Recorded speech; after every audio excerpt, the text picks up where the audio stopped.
Imagine a scenario where a two-person law firm doesn't follow an internal procedure and as a result loses $500,000 that has to be replenished out of their personal retirement savings. And this just 2 years before their retirement date. A 3-generation CPA firm closes its doors after having all of its data encrypted due to ransomware. A towel manufacturer wires $15,000 to their vendor in China, only to find out they've sent it to a hacker. An orthopedic practice in Connecticut is hit with a ransomware attack. Their EMR system, their emails, and their imaging platform, all infected. They were out of business for 2.5 weeks. A nurse in North Carolina received an email saying that her payments were not going through. She called up the bank to find out that both her checking account and her savings account were overdrawn. An energy business paid a CPA firm's invoice for $62,000. Turns out they actually paid a criminal and they lost the $62,000. A defense contractor gets hit with ransomware not once, but 3 times. They ended up paying $60,000 in Bitcoin. A business development leader has his email compromised, resulting in nearly $500,000 wired to a Chinese hacker. An Arizona long-term care facility sends out $5,000 in gift cards to a hacker. Business owner traveling internationally, unavailable in a flight. CTO receives a spoofed email requesting $50 million to be wired away from the company. The CTO completes the transaction unaware that it is actually going to a hacker. Small local restaurant owner leaked 11 credit card numbers to the dark web, $6.6 million in PCI fines.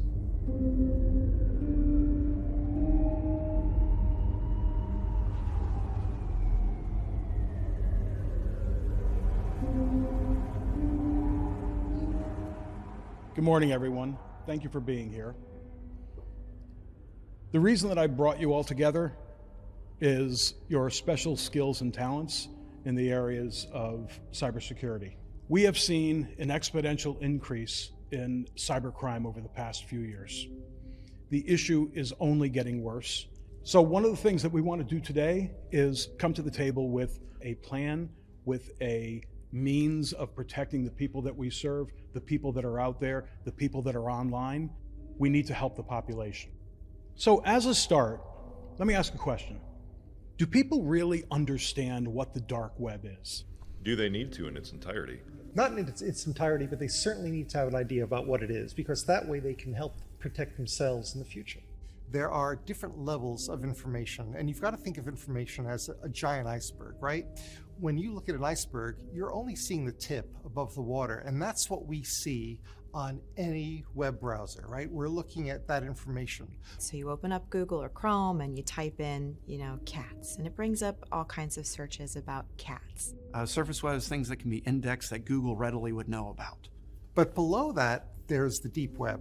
And the deep web is protected by passwords. Perhaps you go into your bank account and it's asking you for multi-factor authentication and your password. That's in the deep web. It's not encrypted, so it means I can take a standard browser, take the URL that you might have given me that would be behind a password. I can still access it, but it'll pop up and ask me for credentials to get through it. When I start talking with my clients or prospective clients or just people in general, I always start the conversation with deep web because it's accessible. It's understood that while you could search for something on Google and find a whole bunch of information, you wouldn't want your search to create a link to your bank account or to a Netflix streaming film. You have to go through a portal, and I explain that as the deep web, and then something clicks. They get it. And from there you can say, well, now there's this underbelly that is a portion of that. You have the deep web, which is not searchable, and then you have the dark web, which is not only not searchable, but it's also encrypted. So it's at the very bottom of that iceberg if you look at it from that perspective.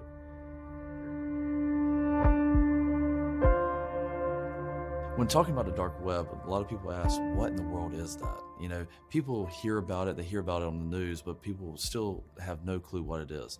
And the way I explain it is really the underbelly of the internet. They actually travel over the same communication lines. They're just kind of compartmentalized. You've got the internet over here and the dark web over here. It just takes different tools to access those. You have to know the exact IP address to be able to browse there, and you need a different kind of browser to be able to go there too. You can't just open up Chrome and access the dark web. You need one that's able to access that part of the internet.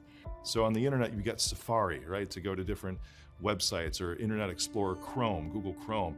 On the dark web, you have to work with a Tor browser or other types of tools, or the Onion browser, to access websites that exist there. It's like different languages that are compartmentalized into these segregated parts of these same communication lines. To be clear, the biggest distinction between any of the web, the part that we see online, the deep web that you need passwords to, and the dark web, is the encryption. The encryption is the key that controls the dark web.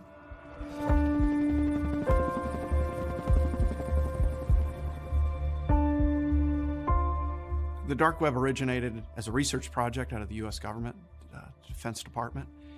And originally it was meant to make it to where people like intelligence agents and spies can communicate with anonymity anywhere. And it was designed by the US government specifically to take care of their spies abroad so that they can transfer data. It came from a place where we were just good people were trying to have safe communication that couldn't be tracked. And of course, just like any other tool, something that's used initially for good can also be used, unfortunately, for bad. In other words, for criminal activity, for buying things anonymously, for hiring people anonymously, for getting information out that's not correct anonymously. So there's always two sides to every coin, and the dark web is no different. You think of the dark web as sort of the back alleys of the internet. Before the internet existed, this was something very real and physical, to where you would go buy drugs, child trafficking. It was very much done in a more tangible way. Now it's on the dark web, but that's the same scenario. It's a marketplace for illegal information that can be bought and sold. So the dark web serves as kind of the e-commerce platform of cybercrime, where you can purchase a malicious payload to where you take your stolen data back to resell it. Now, if you go to a deeper level, there's weapons, there's human trafficking, there's all sorts of other stuff that's available out there.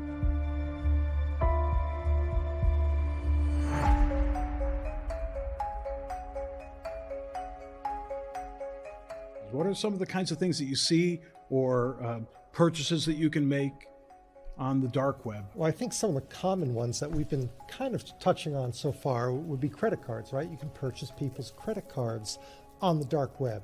You can purchase their personal information on the dark web. You can also purchase, there's a darker side to the dark web too. Money's one thing, but then we can go into drugs and human trafficking as well. So the dark web is really the neighborhood you don't want to be in. It's where all the bad stuff is, from pornography to gambling to drugs. That's where body parts can be purchased. That's where illegal activities can happen all the time, and do happen all the time. That's where cocaine deals happen, where hits on people to be killed happen. I was reading a story that you can, for a good quality human skull, cost you $20,000. And it's like, if you want to spend that, it's like, wow. But yes, crazy things seem to be available down on the dark web. Really bad stuff happened down the dark web. So if you were ever wanting to go down there, you would have to use a special browser. And then I would suggest, don't do anything. If you don't know what you're doing, you have no business being there. There was never really a place where the black market was, but now there is, and it's the dark web. The deep web contains about 96% of everything that's on the web. It's stuff that you're not seeing. It's secure emails, it's mirroring social media, it's news outlets. Anything you can think of purchasing legally or illegally, you can purchase on the dark web. It's a portion of the web that you can't just get to with a normal browser or a normal software. You need special software to get into the dark web. Hacked Airbnb accounts, $12. Guide to Counterfeit Money and How to Make It, $3. Hack any phone and get all data. And you'll get all of these tools if you buy this, and then you'll have access to be able to break into any phone. The dark web was created specifically to give people anonymity for their actions. Think about it. Once you're anonymous, you could do anything. I have searched for grenade launchers and I have found M67 frag grenades. Look at this. Hitman for hire, Hitman network, Corona Hitman, hire Hitman, Hitman services, contact a killer. Let's take a look at one of these. You can do and purchase just about anything you want, and I mean anything.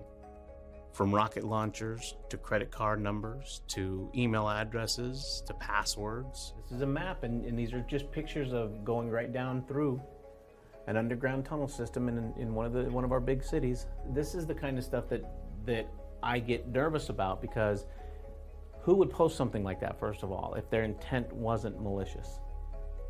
I don't know any reason why that should be posted. Visa cards, MasterCards. So these are cards that have credit limits on them and that you can use. And they're going to be at a discounted rate. When I first started going into the dark web, it wasn't a whole lot different than the surface web, other than the things you could get. It's the content. And we are on a interesting site where you can go and you can buy all kinds of weapons. But it's not just that. Look what else they have here. So we're looking at guns, and now look what we're looking at. This is counterfeit money. You always heard about that dark alley, right? That unscrupulous place that you probably didn't want to be at night unless you were a criminal. That is one way of describing a dark web.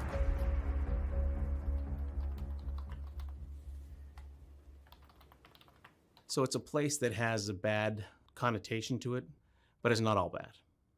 It's actually, there's good that comes out of the dark web. Even the CIA has a site in the dark web. And let me just read what it says. It says, Tor has an unlikely history. It was first developed by the U.S. Navy to help informants posted in foreign countries to relay information back safely. In that spirit, the CIA launched an onion site to help people around the world access its resources securely. If you're in a different country and things are not like they should be, and you want the world to know that, then you can post down to this. Our government still does use the dark web for legitimate purposes of being able to communicate when they don't want information to be tracked. There definitely are legitimate uses for the dark web. So for example, take a nation state where they have lockdown policies on social media sites so you can't see TikTok or Instagram or Facebook about political unrest. More savvy users can anonymously, use dark web accounts or accounts to access the dark web and post information that maybe others in the world need to see and hear. There are journalists in countries whose internet is censored that need to be able to get their information out, need to be able to get their stories out, and that's where they're doing it. So they can anonymously navigate the dark web. So by encrypting these connections, people can post things and get information into the right hands at the right time. And this is the real Facebook, and they do have a real site down there. And so I can put my password and everything in here and be able to log right in. It's just a repository and a tool. It's how it's used or misused that can be the problem. Some people think it's bad. Some people think it's good. It's amoral. It has no morality. It's what you use it for. You've got to realize that for every bad, there's a good. And certainly the dark web is that. It's both good and bad. In 2021, cybercrime was a $6 trillion a year industry. It is predicted to be a $10.5 trillion a year industry by 2025. In the old days of crime, you would think about organized crime and the mob. Today, it's definitely organized crime, but it looks more like a legitimate business in most cases, where they have a leadership team, where they are actually recruiting people more in it looks like a corporation. Now there's active people, teams of people, cyber criminals that literally get up every day, just like you do, put their suit and tie on, and they go to work to figure out a way to get you in, to entice you to take your information.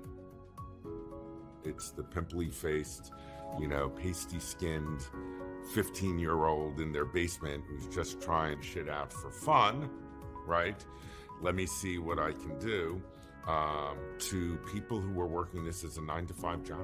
You have hacktivists, you have script kiddies, you have hackers who just they find an opening and they exploit it and find out what data's there and they stumble into data.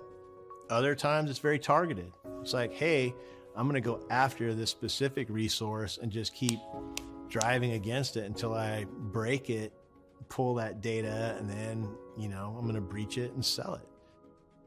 I'd like to say they're professionals who know what they're doing, but it's not anymore. I mean, anybody can do this. You have to realize that in the dark web, you can go down there and buy a service. So you don't even have to know a whole lot about technology in order to get into the business of being a malicious actor, organized crime. You can just go there and you can purchase ransomware, and then it even gives you instructions on how to push it out. And then it automates the process of encrypting things and sending money to your bank account. Each threat actor profile has a different motivation. Nation states like Russia or China would have the motivation of geopolitical destabilization. Then you also have the e-criminal groups. Their motivation is simply money. There are state-sponsored hackers. These are organizations, individuals within organizations that are very well funded and organized and are hitting or going after specific targets.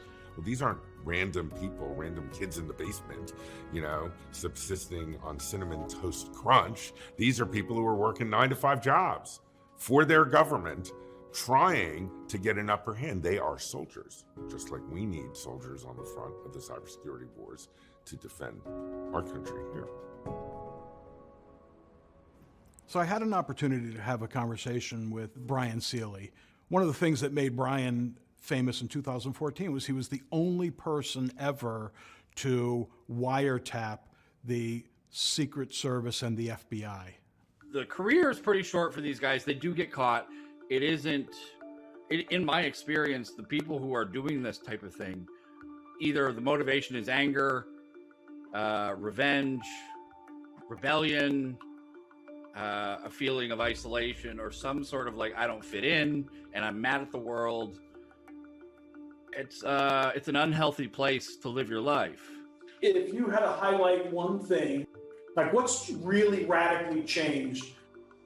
It would definitely be the sophistication of social engineering and criminal enterprises starting to run these types of campaigns. Organizations that I've worked with have emails that come in that are obviously phishing attempts to the trained eye, but sometimes you miss them and then you click on the link to find out where it goes to be able to do some recon, and you find out that they've gotten a certificate and made a page that looks exactly like your login page. So they've done their homework. Brian wasn't some recluse who sits in a basement. He had a family, he had a life, he served in the U.S. Marine Corps. He was a real and regular person. And that made it even more interesting to have the conversation. People will write malware and sell it as almost like a multi-level marketing thing. So you can say, if you deploy our malware that's been customized for you, we'll pay you a percentage of all the Bitcoins that you get. So all you have to do is spread it. All you have to do is go and cough on people and we'll pay you. If someone's smarter than you, spent more time on something than you, and tricked you, that's not on you. It's not like you're a bad person for falling victim to something you've never seen before and it's a completely new type of scam. I didn't learn all of this stuff overnight. You could learn it too. I'm not inherently better than anybody who's listening or watching this. I just spent more time doing this, spend a little time, 30 seconds thinking of something, put it into a password manager, use different passwords, have two-factor authentication. If you don't have those things, you might as well give up now. Cybersecurity to a lot of people is scary when everything we just talked about is as simple as changing the oil in your car or putting gas in it. Cybersecurity isn't magic. It's a very, very simple, organized thing. It's possible to learn, but all you have to do is sort of, okay, I'm just going to learn this. All right, cool. Thanks so much. Have a great day. Bye, guys. Bye-bye. You know, I don't mean to make light of what it is that we're talking about, but in a lot of cases we find that hackers are people too, and they are individuals. They aren't faceless. Many of the means and methods of hacking are automated and done with computers, but the people behind them are real people, and that is an interesting part of this, to be able to put a face and name to some activity that people would consider to be unsavory or nefarious. That was a real person who came to the table with some good information. Some of it obviously hit home pretty close for him, and I appreciated that. It was a good session. Why is that red light still on?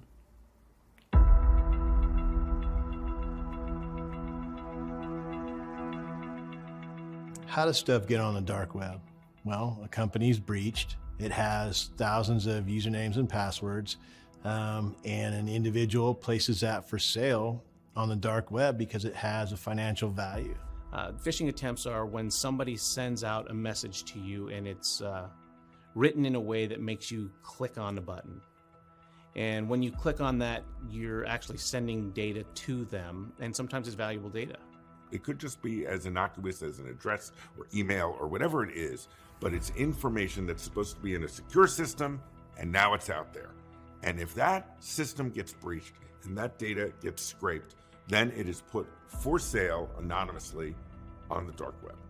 Now, we can assume that our data is out there, and that data is then going to be used many times to craft a more effective phishing email. So an email will come into that person that looks more legitimate because it's got real data, like knowing their address. Maybe it's got the last four of their social. Maybe it's got whatever it has. It's something that tells the person who's perhaps not being mindful or not too savvy, oh, this is real, so I'll give them the rest of this information, or I'll click on this link and I'll fill in my information because maybe they're saying there's been some kind of a breach and I need to change my password. And in changing my password, I have to give my old password. Bingo, that's the delivery. That's what they want right at that moment.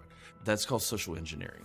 And what a person is doing is playing off of what they know, what they found out about you that you're used to. On social media, I mean, you can acquire ransomware through clicking on a file to download through links, or even giving up information that then gets compiled to the dark web. You know, there's free surveys. You know, how well do you know yourself? You know, which Disney character are you? Yes. Which kitchen appliance are you? Which I like means that how one. much are you going to tell me about yourself so I can... Which Disney prince do you most resemble? Well, these are all ways that, you know, bad actors get people to give up information that become part of putting the puzzle together of how to distinguish maybe what this user might use as a password, right? How to assemble that, the social engineering aspect. So anytime you see a Facebook questionnaire like, what's your spirit animal? Or, you know, these are all just means of data collection, of getting insight into how the individual thinks. Maybe I visit a website that has malicious code on the website, software, that downloads to my computer, and now my computer has a virus. My computer has a ransomware. Or there is an attachment to the email that the person clicked on. They open the email, they click on the attachment, and now I have ransomware on my computer. So that's me as an individual. Me as an individual that works for an organization that could infect, and oftentimes does, the entire organization, and now everyone is affected by that action.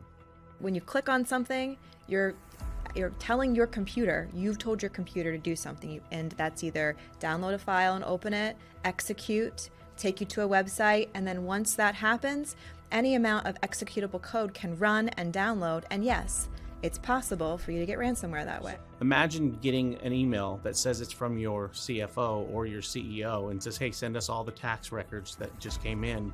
We need to verify them and make sure they're okay. And you send those to that person, and you find out later on that, in fact, that wasn't the CFO or the CEO. Well, that's exactly what happened to a company that I worked with. I had a mother who one day called me and asked me to give her the administrative credentials of her computer. Now, my mother refers to her computer as the machine. So to ask for administrative credentials is a huge red flag. And I'm like, why do you want that? She said, I have Microsoft on the phone. They're helping me with my computer. I'm like, really? Is it Bill Gates?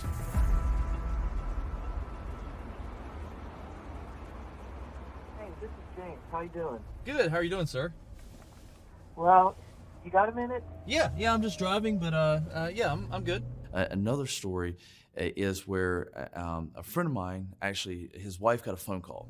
My wife got a very disturbing phone call. I just need to talk about this. I'm very concerned about what's happened.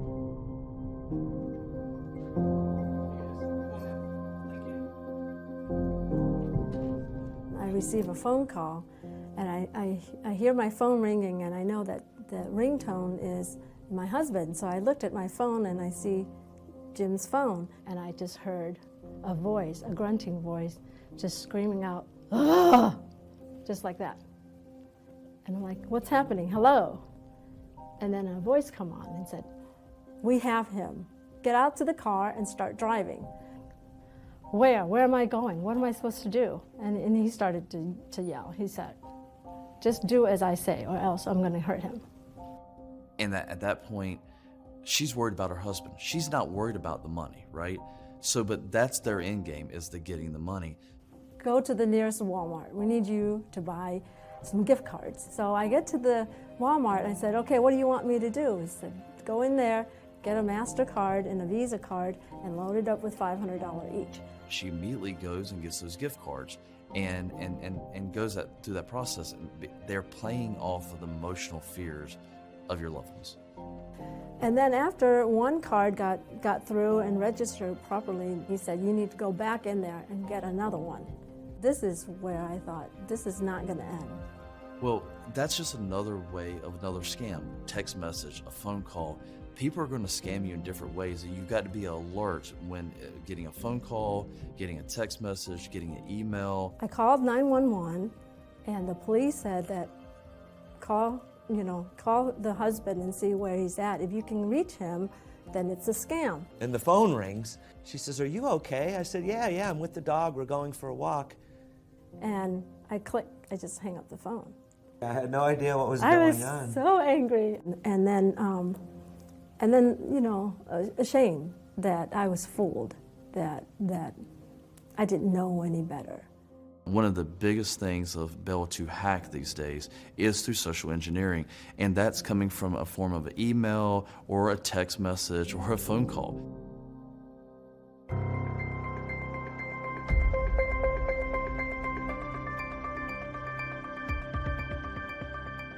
So the ransomware attack typically starts with the dark web.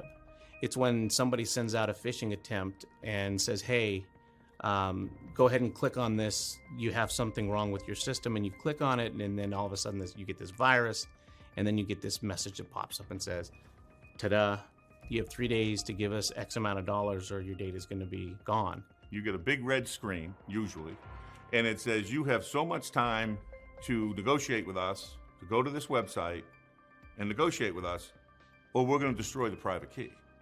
Now you'll never get the information back. And so if I have ransomware, the bad guy really has two avenues he can leverage. One, direct monetization with you. He can take this information and then go sell it to other parties and maybe sell it multiple times. Scale it. It's a business. The crazy thing about ransomware is that's usually the very last step. They've already been on your systems for 3 months, 6 months. Exactly. Once they finally get in, they establish this foothold. Once they've extracted out all the other possible data they can, medical records, whatever it is, then it's like a last ditch cash grab to say, now I'm going to lock you down and hold you for ransom. Even though I already got everything important out of you, you are of no further value to me, so now I'm just going to screw you for money. Law enforcement barely has any tools to combat these things. And how effective is local law enforcement in helping you prevent and or solve? Not so much, right? The beauty with Why? local law enforcement is if you have an incident and you report it to them, at least it's been reported, and if you need it for insurance purposes, it's an after the fact. The FBI doesn't even touch cases with damages below $1 million. And the average, by the way, is in like the $200,000 or $300,000 as far as the average cost of a breach to a small business. So the FBI doesn't touch it, and now you're out a couple of $100K. You're screwed. So you have no choice but to either rely on your IT professional to get your backups up and running, which, if you're a CPA firm of 100 people, you have terabytes of data. So it's not that the IT person can't do it, it's just going to take days to do it, right? And anything that was worked on between the time that they discovered the hack and when it kicked off, you're going to lose. So if you have 100 people working at $200-300 an hour for 10 hours, not easy to say goodbye to that work.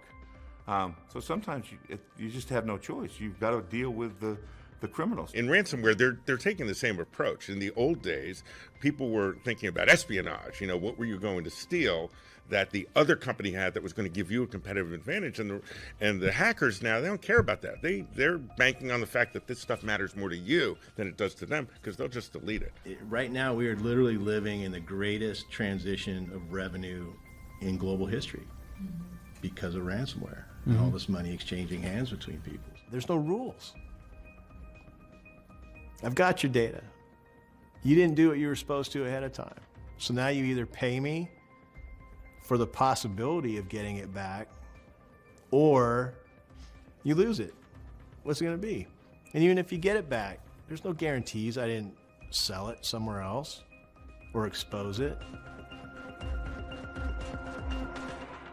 Let's talk about prevention for a minute. Can cyber crimes be prevented? We have people who will ask us, okay, so my information's out there. What can you do to protect me? What aren't you doing? You just walked into a Marriott and checked in with your credit card. Bam. It had nothing to do with your firewall. It had nothing to do with what's on your system. Sorry. In order to be able to assure to the best of your ability that there won't be a breach or there won't be a hack, there are three main elements. There's a people element, there's a process element, and there's a technology element. They are not separate and distinct. They're all tied together. You have people that work in your office, you have systems and processes that you follow, and sometimes you have technology that goes to those. You need the right person with the right technology with mature processes.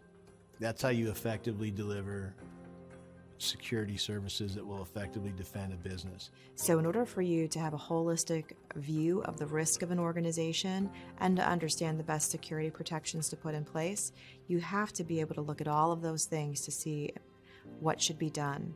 And oftentimes IT people come in and they just think about an IT solution instead of understanding that sometimes we have a people problem when it comes to security.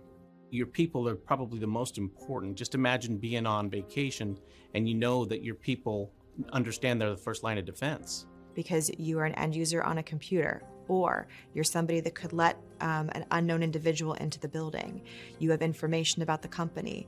It doesn't matter if you use a computer or not, cybersecurity is everyone's job. It is from the person sitting at the front desk to our relatives.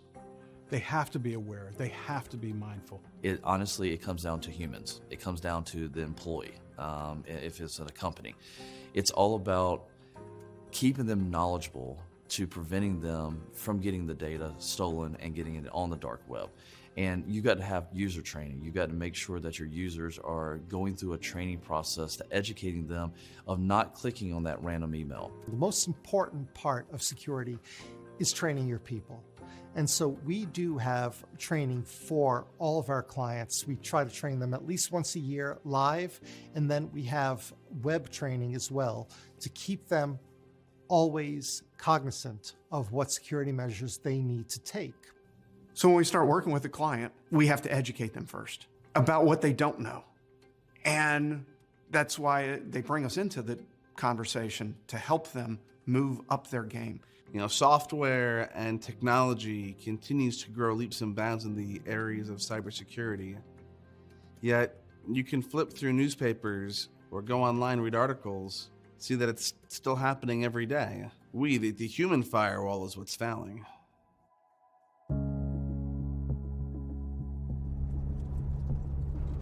In school, I studied law and terrorism, and I wanted to get into law enforcement, actually. I found cybersecurity, because, you know, growing beyond physical terrorist threats are now cyber terrorist threats.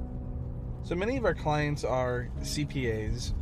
We do dark web scans for them on a regular basis, in that we find credentials that known usernames and passwords. It's important that they're aware of this and cease using that password once they know it's been compromised. Often when I present reports to my clients of credentials found on the dark web, they immediately think that they were the ones who were hacked and that someone technically got access to their servers. Well, that's not the case. The current state of technology and the growth of technology, there's no telling the edge of the network. Data that's on someone else's servers, not secured or protected by you as the business owner or the business owner's IT, is one where you've given up control. Once it's on the internet, it's outside the protective measures of your server, of your security authentication. There are numerous opportunities where you can set yourself up or become compromised. Good afternoon. Hello, Paul. Hey, Paul. Nice to see you. When meeting with clients, our approach is one of risk management, helping them to see weaknesses in their business. In front of you, you have your dark web scan that we ran for you in our office. I want to show you what that means and show you the ones that don't have passwords next to them, what that means too. Those are usernames that were created basically with your email address attached to it. You know, have multiple passwords, don't reuse the same password. This is exactly why. You'll use a service, they'll become compromised. First thing a hacker is going to do is purchase that information on the dark web and see what other sites that same password or other variations of that password work on. I see myself playing an important role by getting out in the community, educating. Mr. Paul Nebb.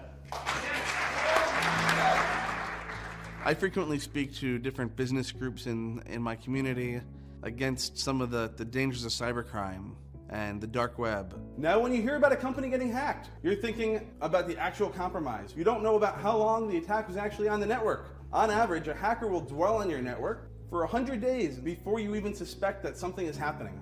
It's important to know before it's too late. Thank you. Look, you have a firewall. We have a firewall. Every network's supposed to have a firewall. But the criminals have the same firewall. They woke up this morning with the same firewall you have, and they try to figure out ways to get around it. So that's not, you have to have it. You'd be a fool not to, but it's breakable very easily, right? You have antivirus. But your antivirus is only as good as yesterday because the definitions have to be downloaded to your antivirus program so it can identify the viruses that are out there. But it's not going to identify viruses that were written last night. It has no idea. So you're at least a couple of days out to be fully protected. So then what do we do, Conrad? How do we protect ourselves? It's called education.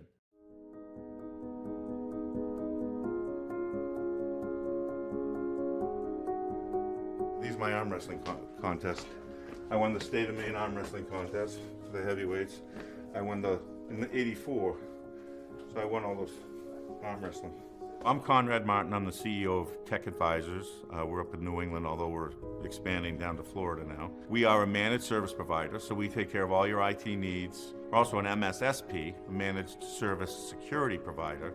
And so we're taking care of compliance, security, as well as doing the managed IT. Well, I was a CPA for 17 years. I worked for my older brother, who's now our CFO. I use that in our leveraging to the client. So when we do these quarterly business reviews, it's very natural for me to talk about the actual business as opposed to just talking about their IT.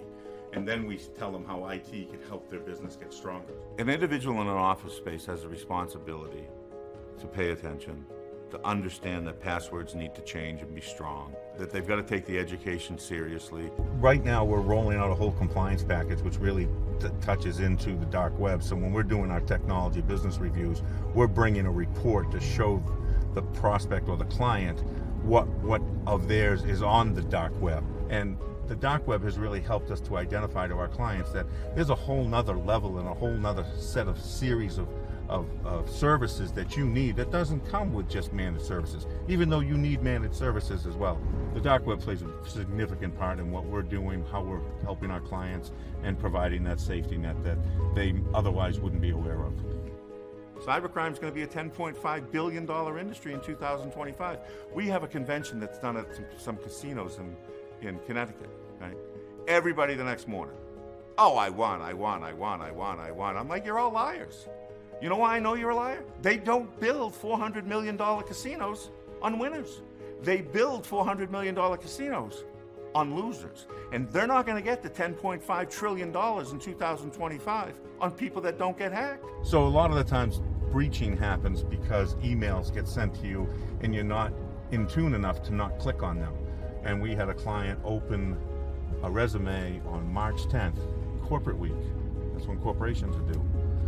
Very busy, and encrypted the entire database of a 70-member, 3-location CPA firm overnight. So that was a bit of an issue, and we got them all back up and running, told this gentleman, don't do that again. You know, you got to be understanding what these people that have come through the dark web are trying to get you at. April 10th, he did the same thing. Crippled the company. We had to pay the ransom, we had to pay the Bitcoin, and get them back up and running. It was over $15,000. So they're waking up every day trying to find clever ways to get you to click. And so we have to stay as close to the cutting edge as we can on the education side.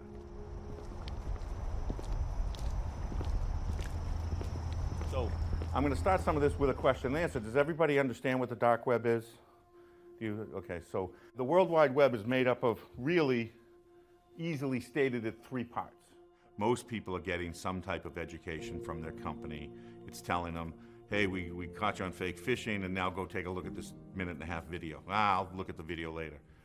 But you got to go back and look at it, because you got to learn how to help protect that network. So we actually perform, and we will be performing, a dark web scan of your entire company to see if anybody's here when we do our quarterly business review coming up. The people are the weakest link, period. Not the hardware, it's the people that are, the employees. We are the weakest link because we're the ones they're trying to trick. The dark web and the gray web make up over 90% of the web, of the internet. The dark web is what we're concentrating on because it's the scariest piece. Your information gets into the dark web, where it goes, if we're not aware of it, or how to remediate it, where it goes can be very troublesome. So caution. Training, right? Policies. That's our biggest defense. Thank you very much for taking the time to let us present to you, let us tell you about the different avenues and aspects of the internet, and a bit about compliance. I can't thank you enough. Thank you.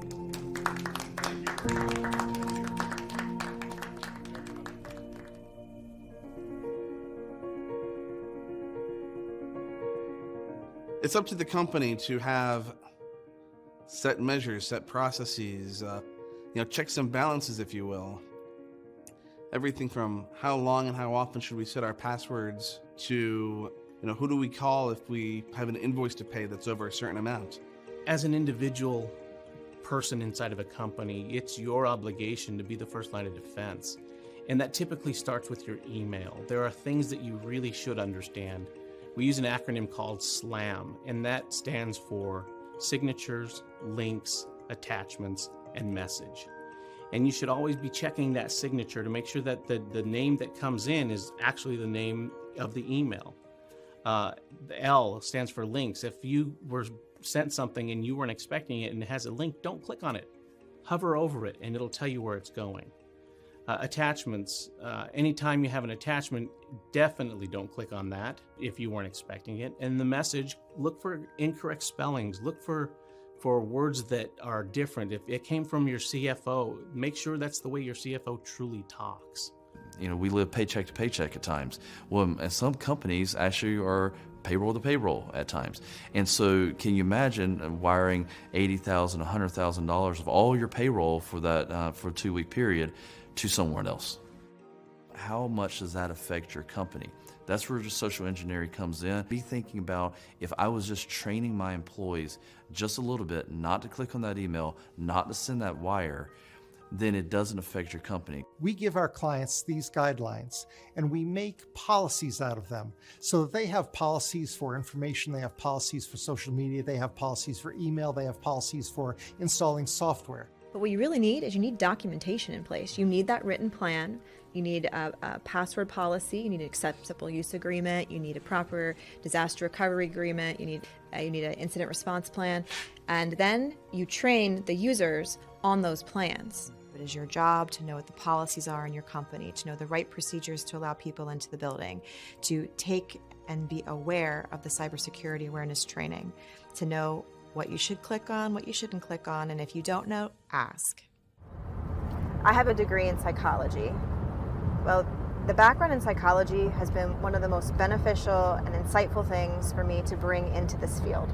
Computers are used by people, and hackers are people. So if I put myself in their shoes as a regular end user about my day, what kinds of things might I do by accident to open up and blow out like a wide hole in the network and let a hacker in? Now we are heading down to Tronix 3D. Tronix is a 3D manufacturer, so this is like up and coming technology. Because it's so new, it's also very desirable to our enemies. So when we talk about cybercrime, a lot of people are thinking about, the old lady that's getting ripped off, or the business that gets ransomware. What we're doing is we're protecting our nation's secrets because they're being entrusted to small manufacturers. It is. You see, I sling servers, man. This is like nothing. Hey, so you want to see our new toys? I do. I can't wait. We're printing things for aerospace, spare parts for the military, to do new designs in a way that they've never been able to be printed before. You can have an assembly that has 70 different parts in it, and we can print it all in one piece. This part right here, I can show you. This is a heat exchanger that we printed in stainless steel. This has all been printed in one print, and this takes we could reproduce this part in about 3 hours. Holy cow! It looks like a tube, right in the middle of that. Think about it. When you're shooting something out of the Earth, if you're trying to shoot it in the outer space, everything's about weight. The lighter you can make it, the better. So in this case, this part in the same functionality might take 5 or 10 different parts all put together, which would be much heavier, much more issues as far as having everything right. The data that's being entrusted to you could be life or death for some people. That's right. Whether it happens to be, the people who are serving in our military or our country itself, if this information got into the wrong hands. So it's very valuable information. Yes. And there are cyber actors yes. actively trying to infiltrate. Yes. All our programs, everything is thought out and thought through to what we're using and why we're using and how it's secure. Intech has been working with you since you started this company. And I would say maybe every couple months you keep coming back to me and saying, we have additional cybersecurity requirements. The real scare to this industry is that if somebody gets a hold of the drawings and the know-how to build that, once you've got the program in place, you have the process in place, and you get the file that's your design file, and you print it, that whole package is something somebody else can use. So if they steal that, they can basically print a part. From a cybersecurity standpoint, our data is everything. If they hack your network and they're able to shut that grid down, they can shut down the military's production of those parts. My job for everybody that I work with and for the community in general is to make sure that the people who are making decisions about IT and managing risk have the right information so they feel confident in the decisions that they're making. So, as a managed service provider, we are responsible first and foremost into eating our own dog food. Practicing what we preach. thinking things through and making sure that you're taking the right approach for security. If you want to stay ahead of that, the key, as I always say, is slowing down and making sure that you listen. Your number one responsibility is listening. You got to cross the street whenever, man. You see an opening, you go for it.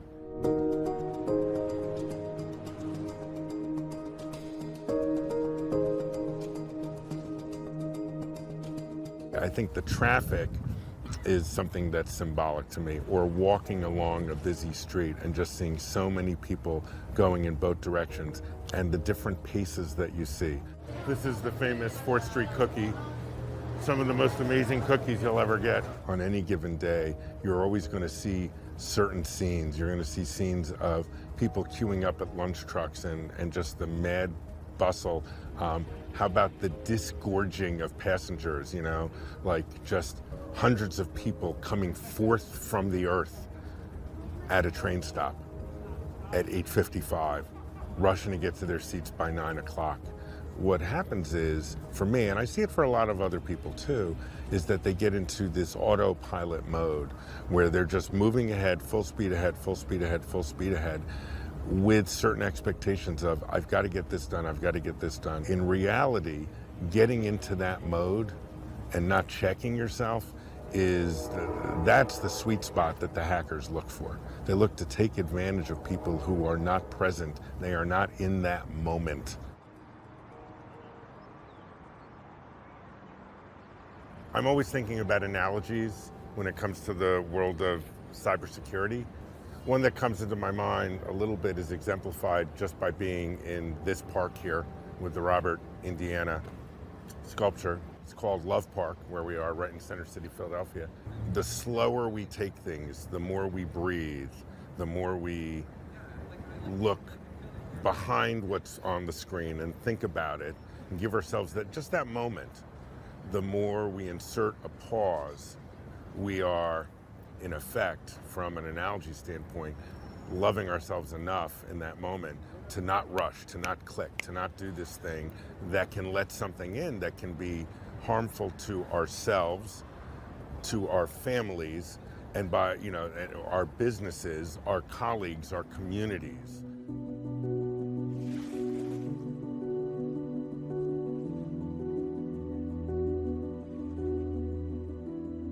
Another thing that Philadelphia is known for is Boathouse Row, the Schuylkill River, where the Great Dead Vale Regatta is.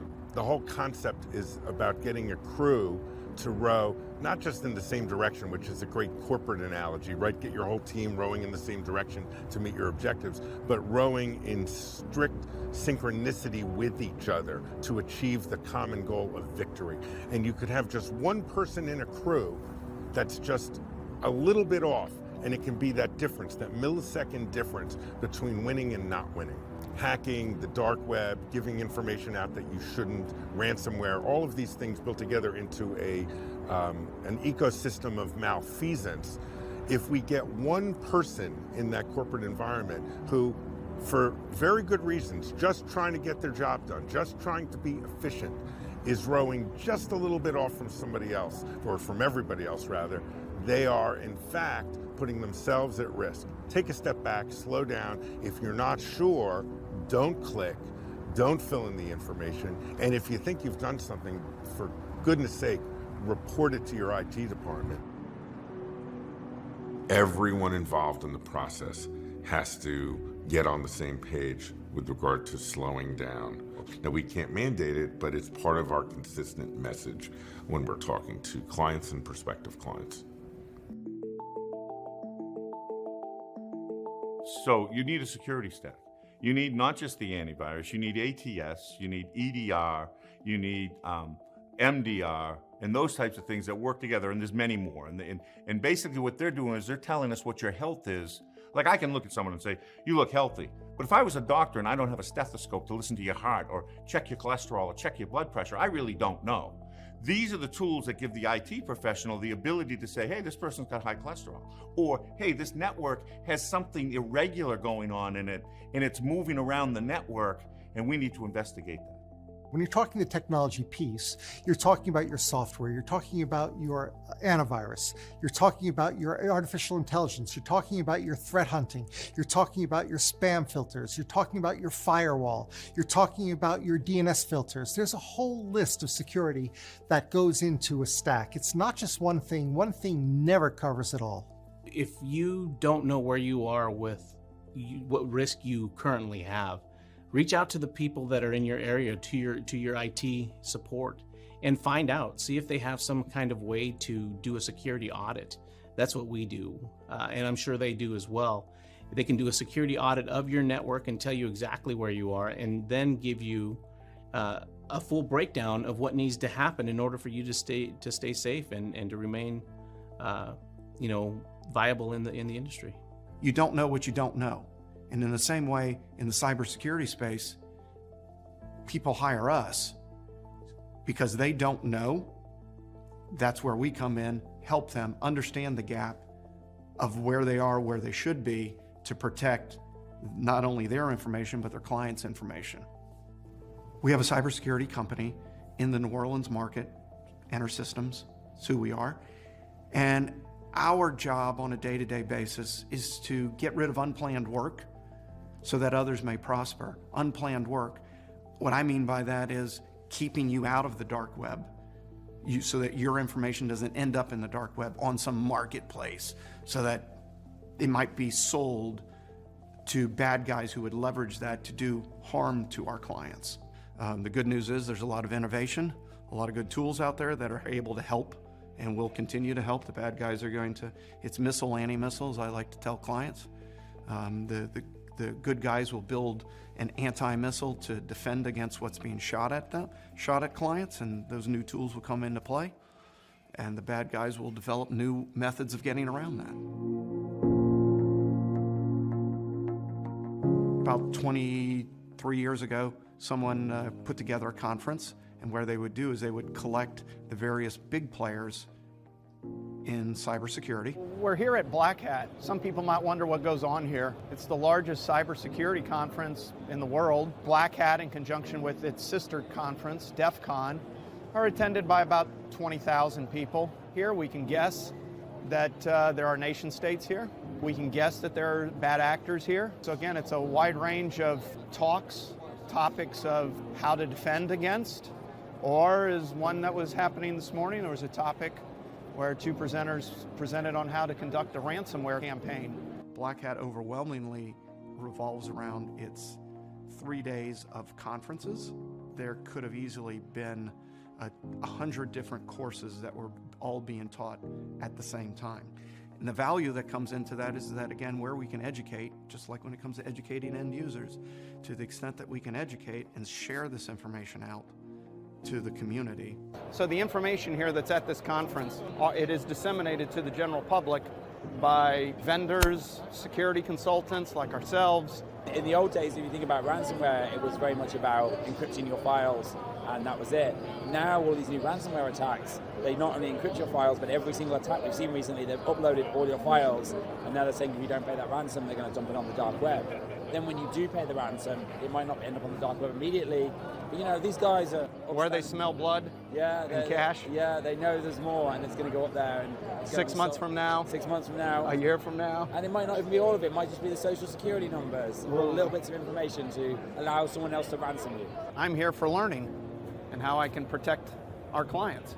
It is my responsibility to protect my clients. They've put trust on me that I will keep them safe.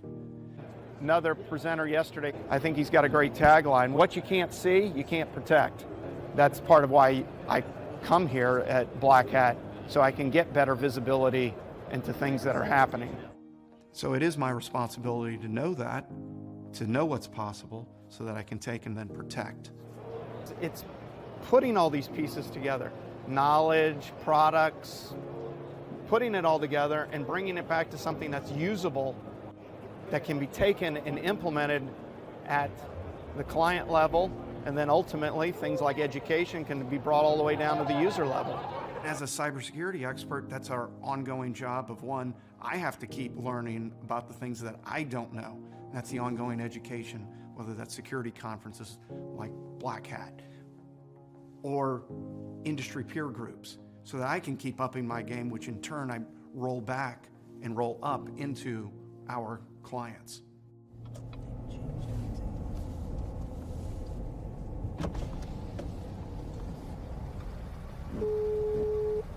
Security. Yes, this is Will Nobles. I'm here to see Dennis. Thank you.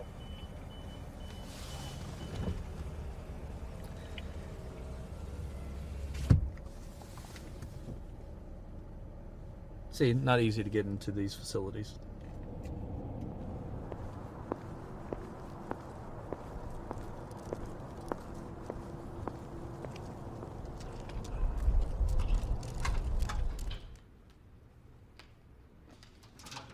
Hey, how you doing? Will, how you doing, sir? Good to see you. Good to see you again. Obviously, this is one of the layers of security that we have. This is a physical layer inside the actual data center raised floor. But obviously, coming in, you had the gate, security gate, an arm, and then through the front door access through the security. And this would be a layer 3 to get into the data center floor space now. So I have a combination of proximity cards and then a combination. So only one person at a time can get through the gates, and then now we're inside a layer of security. We're going to go through another layer of security again. This has a proximity and a biometrics for the fingerprint now. That'll give us access in. How does a data center play at protecting the customer's information? Where does it stop and where does the customer's responsibility start? Sure, so we have all of the physical security as part of our data center. So that's from the access into the physical grounds, into the building. So there's approximately about 5 layers of security to get to the actual equipment, the customer's equipment. And you find out a lot of customers, even with all that layer of security, it's very easy for a user to just hit a button that's got a link on it and expose themselves to a malware and it download it to their whole entire network. Yeah. So yeah, if you're on a terminal server and you got your Outlook pulled up and you get an email and you click that link email or whatever. that link and it can spread that virus to that server, which will spread it to, if it's a CryptoLocker virus, it will spread to the files that are on other servers that are in a data center that are physically secure, that are secure. But it goes down to end user training. So there's multiple layers of security that is involved in technology today. Now, and that just recently happened inside a data center where a customer, an IT individual, so even a more educated person, if you will, in the IT aspects of security, clicked on a link and took their whole entire network down with ransomware and was required to pay 5 Bitcoins. And while in the meantime, they were down for several weeks because they didn't subscribe to other services that can get them back online quick enough. Think of a data center as your landlord. Think of a data center as a space that's secure, that's got power and cooling that you can protect, physically protect that. It's your responsibility as a customer of the data center, or if you're one of my customers, it's my responsibility to protect your servers and making sure that the cybersecurity standpoint of the data center is protected by us and not necessarily the data center. You got to have multiple layers of security when it comes to the cybersecurity standpoint, just like a data center has multiple layers of security from a physical standpoint. In the world we live in, we have amazing entrepreneurs that are changing the world. I think Rick Jordan is going to be doing this exactly in the cybersecurity space. And I want to welcome Rick Jordan. Come on out, Rick. My mission is to raise the bar of quality across our entire industry, to bring unification and just build an army to protect small businesses. This threat is not going away, and this is something that we're going to have to keep accelerating to stay one step ahead, and the only way to do that is to build an army and raise the bar. We can do everything as an MSP that services the small and medium business space because our house is in order. So we're building a nationwide brand in managed service providers or cybersecurity service providers for small business as a public company to create this amazing shield for small businesses. Where our clients can actually come up to us and say, I am so glad that I hired you.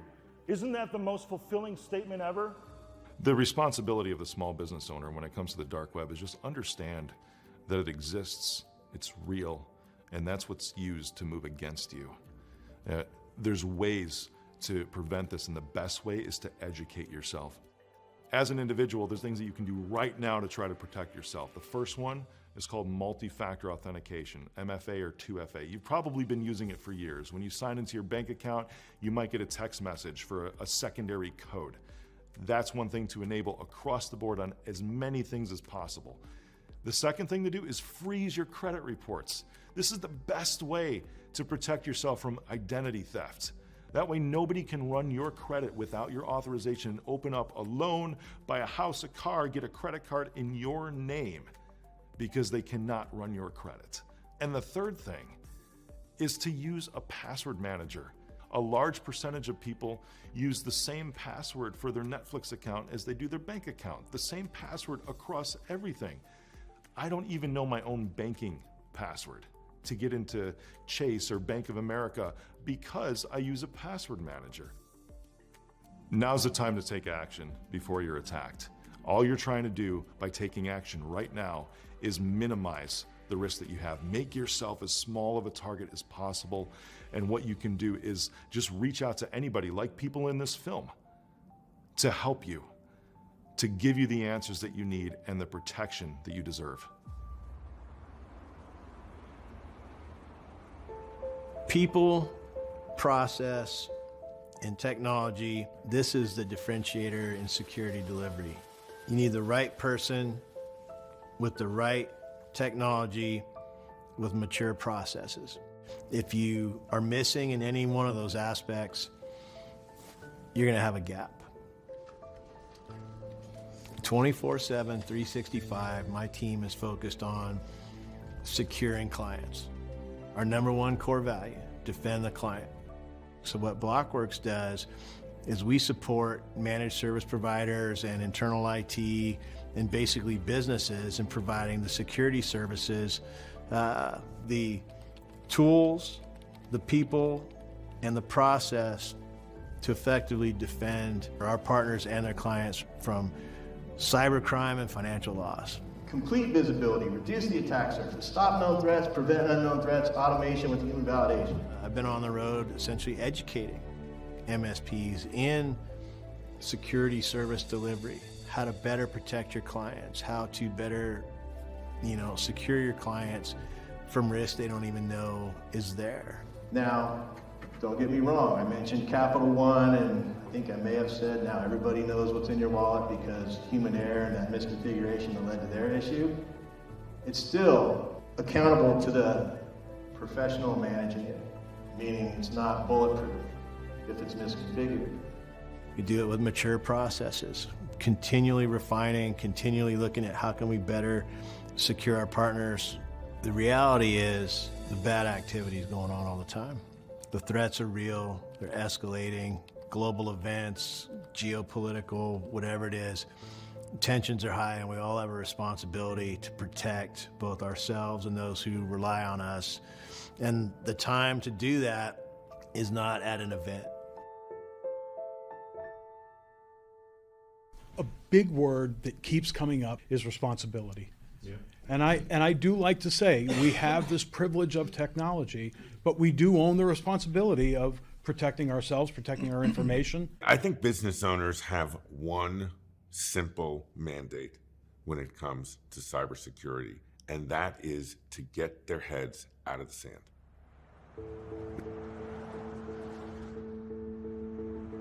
The world doesn't understand the value, the benefit, the things that we do unless we tell them. So if you own a business or you're in the C-suite, you are responsible for risk management in your company. You know that. You manage risk in so many different areas. Cyber crime, cyber liability, your computer risk has to be part of your responsibility, managing that risk. Get the cybersecurity tools in place. Talk to your IT provider. Talk to someone that is educated in cybersecurity, not just the IT guy down the road, not that my son is interested in IT.